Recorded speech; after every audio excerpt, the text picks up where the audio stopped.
Assalamualaikum warahmatullahi wabarakatuh. Perkenalkan, nama saya Nida Naima Syamil dengan NIM 2404490. Di sini saya akan mempresentasikan laporan hasil review buku. Ada 4 buku yang telah kami review. Buku yang pertama berjudul Handbook of Childhood Psychopathology and Developmental Disabilities Assessment. Buku ini disusun untuk membantu para profesional memahami dan melakukan asesmen terhadap anak-anak dengan gangguan perkembangan dan psikopatologi.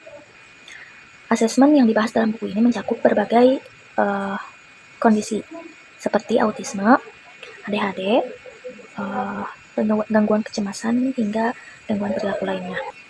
Tujuan utama dari buku ini adalah untuk menyediakan kerangka kerja asesmen yang komprehensif, yang berbasis penelitian dan praktik lapangan agar tenaga profesional dapat memahami gejala dan perilaku anak dalam konteks perkembangan, melakukan penilaian yang akurat dan beretika, lalu mengintegrasikan data dari berbagai sumber seperti observasi, wawancara, dan tes standar.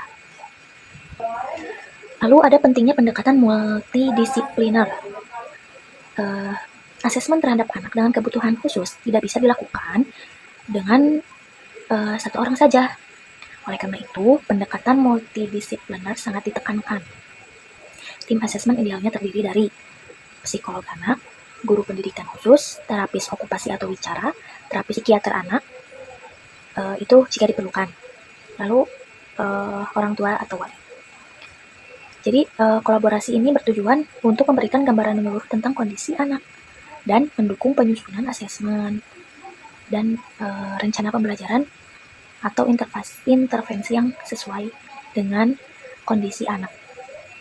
Lalu ada asesmen sebagai proses yang kontekstual. Anak harus dinilai dari konteks kehidupannya, bukan hanya dari tes formal. Jadi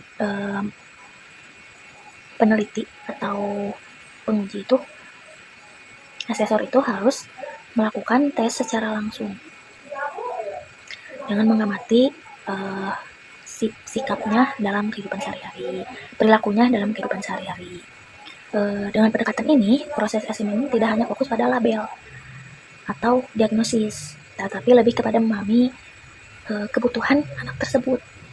Namun, dalam pelaksanaan asesmen juga terdapat tantangan seperti gejala yang bervariasi pada tiap anak, meskipun diagnosisnya sama.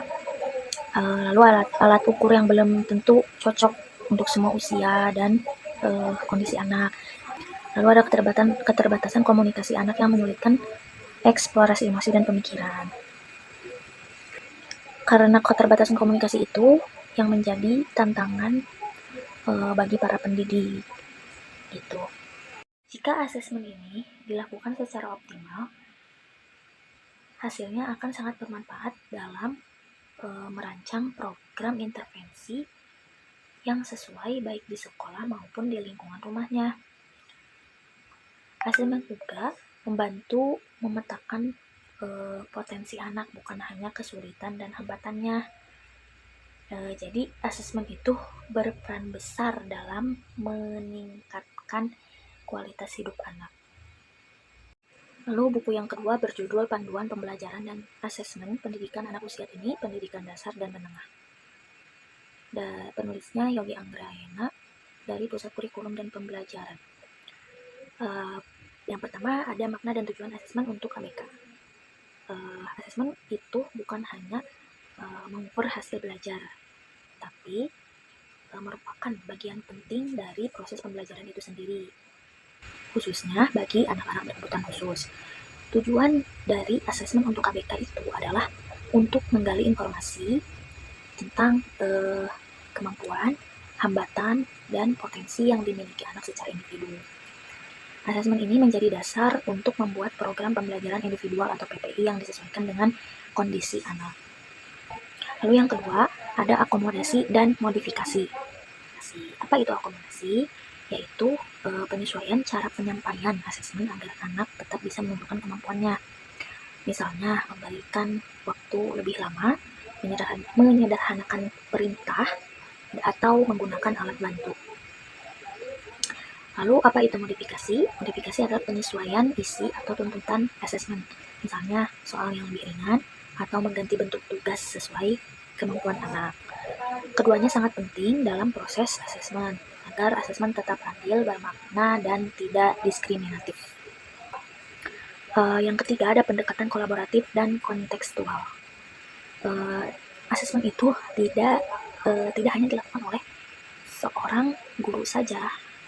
Pendekatan asesmen itu harus melibatkan beberapa pihak seperti guru kelas, guru pendamping, orang tua, psikolog atau terapis bila ada dan bila diperlukan. Informasi dari berbagai pihak ini sangat membantu mendapatkan gambaran yang lebih utuh mengenai kondisi anak. Selain itu, asesmen dilakukan dalam konteks yang nyata seperti ketika anak sedang bermain, belajar di kelas, atau berinteraksi dengan orang lain, bukan hanya lewat tes tertulis saja. Lalu ada jenis asesmen yang digunakan. Ada 3 jenis utama dalam asesmen ABK, yaitu asesmen awal atau diagnostik, dilakukan sebelum pembelajaran dimulai untuk memahami kebutuhan dan kondisi anak, atau ini disebut identifikasi lebih dahulu mungkin ya.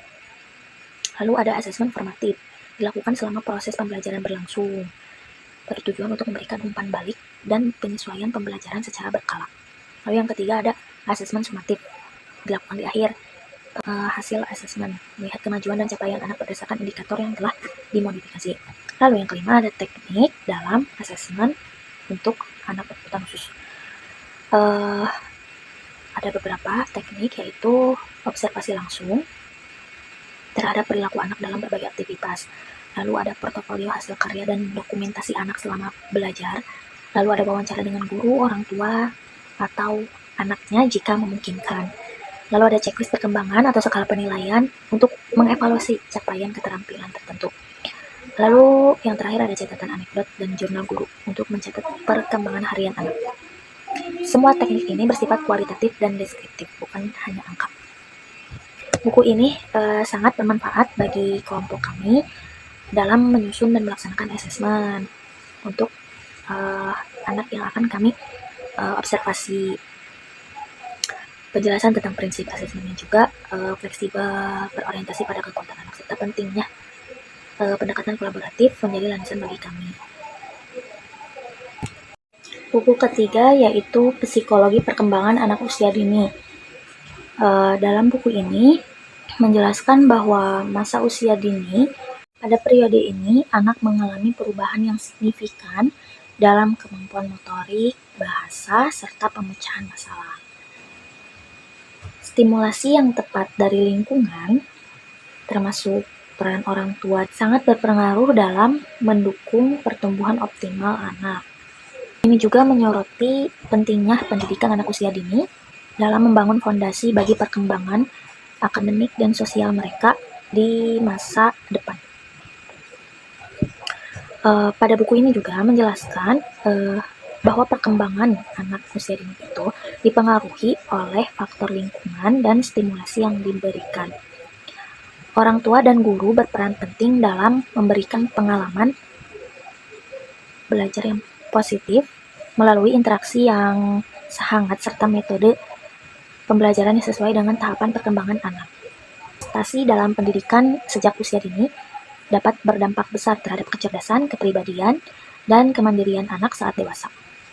Kesimpulannya, pemahaman yang baik tentang perkembangan anak usia dini sangat diperlukan untuk membantu mereka mencapai potensi terbaiknya. Ada buku keempat yang berjudul Instrumen Asesmen Perkembangan Anak Berkebutuhan Khusus. Buku ini membahas asesmen anak berkebutuhan khusus yang meliputi konsep asesmen perkembangan, yaitu asesmen perkembangan kognitif, sosial dan emosi, persepsi, bahasa, dan perilaku. Dalam buku ini terdapat asesmen yang terbagi menjadi 2, yaitu asesmen akademik yang mengukur prestasi belajar dan asesmen perkembangan yang melihat keterampilan prasyarat untuk akademik.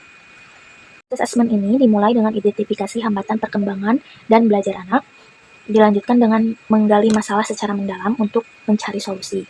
Lalu dalam setiap bab dalam buku ini membahas aspek perkembangan yang berbeda serta metode asesmen yang sesuai. Pada bab 1 menjelaskan konsep dasar perkembangan dan pentingnya bagi anak berkebutuhan khusus. Pada bab 2 membahas asesmen kognitif, termasuk keterampilan dasar seperti klasifikasi, ordering, korespondensi, dan konservasi bilangan yang menjadi dasar kesiapan akademik.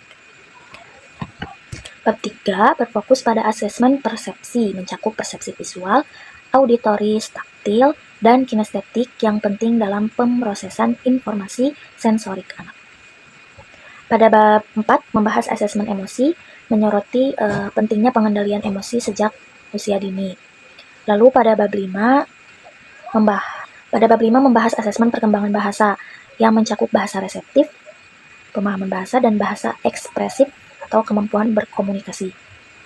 Lalu yang terakhir, membahas asesmen perilaku yang mencakup perilaku sosial, perilaku adaptif, serta perilaku maladaptif yang perlu mendapatkan intervensi. Buku ini sangat bermanfaat untuk kelompok kami dalam menyusun instrumen asesmen, baik itu asesmen akademik dan perkembangan. Khususnya dalam instrumen perkembangan ini sangat bermanfaat sekali karena sudah jelas diberikan materi-materi terkait perkembangan, mulai dari kognitif, sosial emosional, lalu ada bahasa, persepsi, dan perilaku. Dengan asesmen yang akurat dan intervensi yang tepat, anak-anak dengan kebutuhan khusus dapat memperoleh dukungan yang optimal dalam perkembangan mereka. Lalu, sangat berperan penting dalam meningkatkan kualitas hidup mereka di masa depan. Baik, demikian review buku yang dapat saya sampaikan. Mohon maaf atas segala kekurangan. Wassalamualaikum warahmatullahi wabarakatuh.